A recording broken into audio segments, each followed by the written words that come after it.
Hi viewers, welcome to our channel. ప్రస్తుతం మనతో పాటు భారద్వాజ్ గారు సీనియర్ జర్నలిస్ట్ ఉన్నారు. వారితో ఒకసారి మాట్లాడదాం. సార్ నమస్కారం సార్. నమస్తే అండి. సార్ మొన్న 'అఖండ 2' టీజర్ రిలీజ్ చేశారు. దానిపైన మనం రివ్యూ కూడా చెప్పుకున్నాం. అయితే ఆ టీజర్‌లో లాస్ట్ డేట్ కూడా అనౌన్స్‌మెంట్ చేశారు. సెప్టెంబర్ 25న రాబోతుంది మూవీ అని చెప్పేసి. అంతకుముందే పవన్ కళ్యాణ్ గారు 'ఓజీ' సినిమాకు కూడా అప్డేట్ ఇచ్చారు. సెప్టెంబర్ 25నే మూవీ రాబోతుందని చెప్పేసి ప్రకటించారు.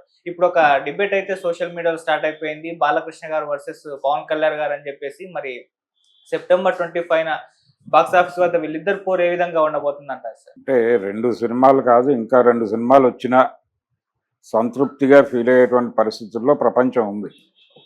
పెద్ద హీరోల సినిమాలు రావడం లేదు అని చెప్పి వాళ్ళు అక్కడ థియేటర్ యాజమాన్యాలు రోధించడం మనం చూస్తూనే ఉన్నాం రోజు. అంటే ఈ మధ్య కాలంలో ఎగ్జిబిటర్లు, డిస్ట్రిబ్యూటర్ల సంఘాలు ముందుకొచ్చి హీరోలకు విజ్ఞప్తి చేసినాయి. కనీసం నెలకొక రిలీజ్ ఉండేటట్టు చూసుకోండి బాబు, నెలకి ఒక హీరో రిలీజ్ ఉన్నా చాలు అని అడుగుతున్నారు.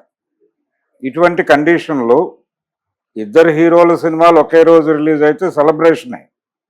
థియేటర్లో అవైలబిలిటీ ఉంటుంది, స్క్రీన్స్ షేరింగ్ గొడవ లేదు, ఏం చేసినా వాళ్ళని అకామిడేట్ చేయవచ్చు. అలాగే పబ్లిక్ కూడా ఆ మూడ్లో ఉంటారు. ఆ సినిమా చూస్తారు, ఈ సినిమా చూస్తారు, 2 సినిమాలు చూస్తారు. కన్వీనియంట్గానే ఉంటుంది, ప్రాబ్లం ఏమి ఉండదు. కానీ ఇదేదో వార్ లాగా క్రియేట్ చేయాల్సిన అవసరం లేదు.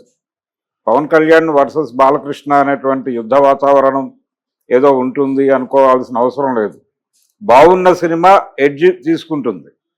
ఒకవేళ ఈ 2 సినిమాల్లో 'ఓజీ' అలాగే 'అఖండ'కు సంబంధించి, 'అఖండ' అనేది ఒక డిఫరెంట్ జోనర్లో సినిమా, అది 'ఓజీ' అనేది అదొక నేపథ్యం వేరు ఆ సినిమాకి టోటల్గా. కాబట్టి ఇక్కడ రెండింటికి ఏమాత్రం పోలికలు లేవు. ఒకే తరహా కథతో ఒకే రోజు రిలీజ్ అయిపోయిన సినిమాలను కూడా చూసాం మనం గతంలో. ఒకే వారంలో ఒకే కథతో రిలీజ్ అయిన సినిమాలు కూడా చూసాం. కాబట్టి అది పోటీ, అది గొడవ. అలాగే ఒకేసారి 5-6 సినిమాలు రిలీజ్ అయితే పోటీ. ఇప్పుడు ఆ పరిస్థితి లేదు అసలు టోటల్గా. రెండోది, ఇప్పుడు ఎగ్జిబిటర్ల గొడవ ఏంటంటే 2 సినిమాలు ఒకే డేట్ వేయకుండా కొంచెం గ్యాప్ తీసుకుంటే, ఒక 1 వీక్ గ్యాప్ తీసుకోగలిగితే, ఒక వారం ఈ సినిమా థియేటర్లను ఎంగేజ్ చేస్తుంది, ఇంకొక వారం ఆ సినిమా ఎంగేజ్ చేస్తుంది, ఈ లోపల ఇంకో సినిమా ఏదైనా పడితే. అంటే నిజానికి ఒకప్పుడు సినిమాల్లో విజయాల శాతం తగ్గుతోంది అనే ఉద్దేశంతో కుమ్మక్కు రిలీజులు అని ఒక కాన్సెప్ట్ని అమర్చి చేశారు దిల్ రాజు గారే. ఆ కాన్సెప్ట్ ఏంటంటే ప్రతి హీరో సినిమాకి, అంటే ప్రతి పెద్ద హీరో సినిమాకి 15 రోజులు గ్యాప్ ఉండేటట్టు చూద్దామని. అంటే రిలీజులు ఏదో ఒక మేరకు ఉధృతంగా ఉన్నటువంటి రోజులు అవి. ఆ టైంలో ఈ కుమ్మక్కు రిలీజులు అనేది తీసుకొచ్చాడు. 2 సినిమాలు ఒకే రోజు రిలీజ్ అయ్యి ఒకదానికొకటి పోటీగా మారి, ఒకటి డిజాస్టర్ అయ్యి, ఒకటి ఇబ్బంది పడి, అలా కాకుండా సోలో డేటే ఇద్దాం ప్రతి సినిమాకి, ప్రతి హీరోకి ఒక 15 రోజులు ఒక సోలో టైం ఇచ్చేసి చూద్దాం, తద్వారా ఆ సినిమా ప్రాఫిటబుల్గా బయటపడిపోతుంది అని ఆడియన్స్కి ఆప్షన్ లేకుండా చేసే అంటే సినిమా పరిశ్రమకి న్యాయం చేస్తున్నాం అనే స్పృహతో ప్రేక్షకులకు అన్యాయం జరిగినటువంటి ఒక సందర్భం నడిచింది.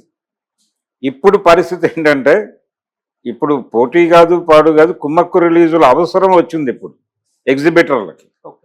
ఎందుకంటే ప్రతి సినిమాకి 15 రోజులు గ్యాప్ తీసుకోండి. వాళ్ళు నెలకొక సినిమా అడుగుతున్నారు. 15 రోజుల గ్యాప్లో పెద్ద హీరోల సినిమాలు పడితే అంతకంటే కావాల్సిందే ఉంది సింగిల్ స్క్రీన్స్కి. ఇంకా పాన్ ఇండియా మార్కెట్ ఓపెన్ కాని దశలో ఈ కుమ్మక్కు రిలీజుల కాన్సెప్ట్ నడిచింది. ఇప్పుడు హీరోలందరూ మార్కెట్ వేటలో భాగంగా పాన్ ఇండియా సినిమాలు, పాన్ ఇండియా కథలు, వేరే ప్రపంచం, ఆ ప్రపంచాన్ని వెతుక్కుంటూ వెళ్లే క్రమంలో వాళ్ళకి 1.5, 2 ఏళ్ళు, 3 ఏళ్ళు టైం పడుతోంది. ఇది పరిస్థితి. 12 మంది హీరోలు ఉన్నారు, నెలకొక రిలీజ్ ఉంటే 12 నెలలు ఏదో గడిపేస్తామన్న పద్ధతిలో మొన్న మీటింగ్లో మాట్లాడారు వాళ్ళు. 15 రోజుల గ్యాప్లో సినిమాలు పెడితే అంతకంటే ఆనందమేం లేదు వాళ్ళకి. సో ఇవి 2 ఇప్పుడు సాధ్యం కాని పరిస్థితి. అందుకని ఒకే రోజు 2 సినిమాలు రిలీజ్ అయిపోతే ఆ నెల పండగ చేసుకుంటారు. ఆ నెల మిగిలిన బఫర్తో వాళ్ళు కనీసం 6 నెలలు బతికేస్తారు. అందుకని ఇది ఎవరికీ ఇబ్బంది కాదు. ఈ 2 సినిమాలు ఒకే డేట్ను విడుదలవటం వలన వచ్చినటువంటి ఇబ్బంది ఎంత మాత్రమూ లేదు. కుదిరితే ఇఫ్ పాసిబుల్, ఒకవేళ అవకాశం దొరికితే ఒక 1 వీక్ ఆర్ 10 డేస్ గ్యాప్ ఇస్తే నెలంతా సెలబ్రేట్ చేసుకుంటారు వాళ్ళు. ఆ నెలంతా సెలబ్రేట్ చేసుకునే అవకాశం కల్పించే పద్ధతిలో, ఇది కుమ్మక్కు రిలీజుల ప్రతిపాదన కాదు, థియేటర్లను బతికించటం అనేది, థియేటర్లకి ఫీడింగ్ ఇవ్వటం అనే యాంగిల్లో కనుక చూస్తే ఈ రెండు సినిమాలకి మధ్య కొంచెం గ్యాప్ ఇస్తే మంచిది. టెంటేటివ్గా డేట్స్ అనౌన్స్ చేశారు, చేసిన తర్వాత కూడా ఇది ఈ కారణాల రీత్యా మేము కొంచెం ఒక అడుగు వెనక్కి వేస్తున్నాం, ఆ సినిమాకి సోలోగా థియేటర్లు, ఈ సినిమాకి సోలోగా థియేటర్లు అన్న కాన్సెప్ట్లో మేము కొంత అకామిడేటివ్గా వెళ్దాం అనుకుంటున్నామని చెప్తే గౌరవప్రదంగానే ఉంటుంది. ఇది యుద్ధంగా క్రియేట్ చేయాల్సిన అవసరం లేదు. యుద్ధాలు జరిగేటువంటి రోజులు, తెర యుద్ధాలు జరిగేటువంటి రోజులు, ఒక సినిమా మీద ఒక సినిమా పోటీ పడిపోయి ఘర్షణలు జరిగిపోయే రోజులు అవన్నీ అయిపోయినాయి, ఆ గతించిన రోజులు అవి. ఆ రోజులు ఇంకా మళ్ళీ వచ్చే అవకాశం లేదు. సో ప్రస్తుతం ఎగ్జిస్టింగ్ అంటే ఉనికిని కాపాడుకోవటం అనే విషయం మీద కాన్సన్ట్రేషన్ పెరిగిపోయింది ఇప్పుడు. ఓకే, ప్రతి ఒక్క ట్రేడ్కి, సినిమాతో లింక్ అయి ఉన్న ప్రతి ట్రేడ్కి ఉనికే సమస్యగా మారుతున్నటువంటి పరిస్థితుల్లో రెండు సినిమాలు ఒకే రోజు రిలీజ్ అవటం అనేది పాత యాంగిల్లో చూసి మాట్లాడుతున్నారు. పాత కళ్ళజోడు తీసేసి కొత్త కళ్ళజోడు పెట్టుకుంటే రెండు సినిమాలు ఒకే రోజు రిలీజ్ అవటం అనేది పెద్ద ఇబ్బందికరమైనటువంటి పరిస్థితిగా ఎవరు అనుకోరు. సరే ఇక్కడ రెండు సినిమాల టీజర్లు కూడా రిలీజ్ అయ్యి, ఓజీ లాస్ట్ ఇయర్ రిలీజ్ అయింది అండ్ అఖండ మొన్న రిలీజ్ అయింది. సో ఇప్పుడు వీటిని కూడా కంపేర్ చేయడం మొదలు పెట్టారు. మీ ఒపీనియన్ లో రెండు టీజర్లు ఏది ఎక్కువ అట్రాక్ట్ చేసింది, మీకేమనిపించింది? పవన్ కళ్యాణ్కి ఒక కల్ట్ ఫ్యాన్స్ ఉన్నారు, ఆ కంటెంట్కి అదొక వేరే జానర్కి సంబంధించిన వ్యవహారం. యూత్ని కనెక్ట్ చేయటం అనేది కాన్సెప్ట్గా ఆ రోజుల్లో మొదలైన సినిమా అది. ఆ సినిమా ఈ రోజున ప్రారంభమైంది కదా, అది షూటింగ్ అయి చాలా గ్యాప్ ఇచ్చి ఇలా నడుస్తుంది. అది 2 ఏళ్ల ప్రాజెక్ట్, 2 ఏళ్ళు నుంచి 3వ సంవత్సరంలోకి ప్రవేశిస్తున్నటువంటి సందర్భం అది. అందుకని అది వేరే జానర్ సినిమా. అఖండ గొడవ వేరు. అఖండ నందమూరి బాలకృష్ణ గారు ఆయన అకామిడేటివ్గా ఉన్నాడు సినిమా పరిశ్రమతో, ఆయన రాజకీయాల్లో ఉన్నప్పటికీ పూర్తి స్థాయి కేంద్రీకరణ అక్కడ లేదు ఆయనకి, ఇక్కడ ఉంది. సినిమాల్లో కాన్సన్ట్రేషన్ చేస్తున్నాడు ఆయన ఇప్పటికీ. కాబట్టి ఈ సినిమా వేగంగానే కంప్లీట్ చేశాడు బోయపాటి సీన్. ఇది ఒక డిఫరెంట్ జానర్, ఇది ఒక ఆధ్యాత్మికము, బోయపాటి సీను తాలూకా భావజాలము, శివుడు, ఈ వ్యవహారం అంతా కనిపించింది మనకు అందులో. సో దాని అభిమానులు అంటే మూవీ లవర్స్ రెండింటినీ ప్రేమించారు. బాలకృష్ణ గారి కల్ట్ ఫ్యాన్స్తో పాటు కొంత హిందుత్వ సైడ్ నుంచి కూడా కొంత ఎడ్జ్ అటు తీసుకునే ప్రయత్నం అఖండ వాళ్ళు చేశారు. ఓజీకి దాని స్టాండర్డ్ బ్యాచ్ ఉంది.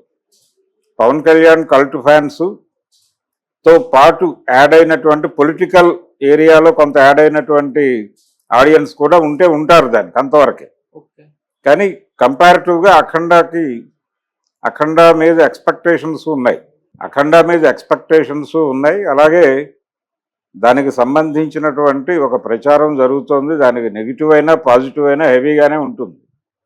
ఆ సినిమా మీద ఒక ఎక్స్పెక్టేషన్ ఉంది. అంటే బోయపాటి సీను తనని తాను రీలాంచ్ చేసుకునే సందర్భం వచ్చినప్పుడల్లా బాలకృష్ణని వాడుతున్నాడు. బాలకృష్ణతో ఆయన చేసిన ప్రతి సినిమాకి ముందు ఆయన కష్టాల్లో ఉంటాడు, బాలకృష్ణతో సినిమా తీసి ఒక బ్రైట్ ఫ్యూచర్లోకి ఎంటర్ అవుతాడు. ఆ తర్వాత మళ్ళీ కష్టం వస్తే బాలకృష్ణ దగ్గరికి వస్తాడు. ఇది ఆచారంగా మారిపోయినటువంటి ఒక విచిత్రమైన కండిషన్లో వస్తుంది ఆ సినిమా. అందుకని దాని తాలూకా వ్యవహారం వేరు. దీనికి కూడా కొంత యాడెడ్ ఆడియన్స్ ఉన్నారు ఓజీకి. కానీ కంపారిటివ్గా అఖండాకి ఇంకొంచెం ఉండే అవకాశం ఉంది. అది టీజర్ల వరకు సంబంధించి. అంతకుమించి పెద్ద పోల్చి చూడాల్సిన అవసరం లేదు. ఏ గోల ఆ గోలే.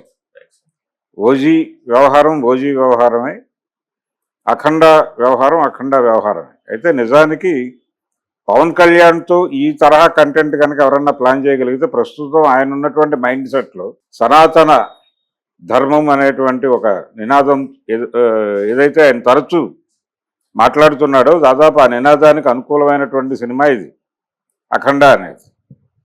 సో అక్కడ ఆ అభిమానులు కూడా ఇక్కడ యాడ్ అయ్యేటువంటి అవకాశం ఉంది. పవన్ కళ్యాణ్ ఇలాంటి కంటెంట్ ఏదైనా ప్లాన్ చేస్తే బెటర్. ఓజీ కంటే కూడా ఆయన ఫర్దర్గా తన ఐడియాలజీ ప్రకారం ఏదైనా సినిమా ప్లాన్ చేసుకుంటే బెటర్. హరిహర వీరమల్లు అది వేరే గొడవ. అది హిందుత్వ ప్రమోషనల్ ప్రోగ్రామ్. సనాతన ధర్మ ప్రాతిపదికన రూట్స్లోకి వెళ్ళి తీసేటువంటి సినిమా ఒకటి ప్లాన్ చేసుకుంటే బాగానే ఉంటుంది. హరిహర వీరమల్లు లాగా 5 ఏళ్ళు 6 ఏళ్ళు తీసుకోకుండా ఇంకొంచెం తొందరగా కంప్లీట్ చేసే పద్ధతిలో ఏదైనా ప్లాన్ చేసుకుంటే బాగానే ఉంటుంది. Okay sir, thank you so much sir. Thank you.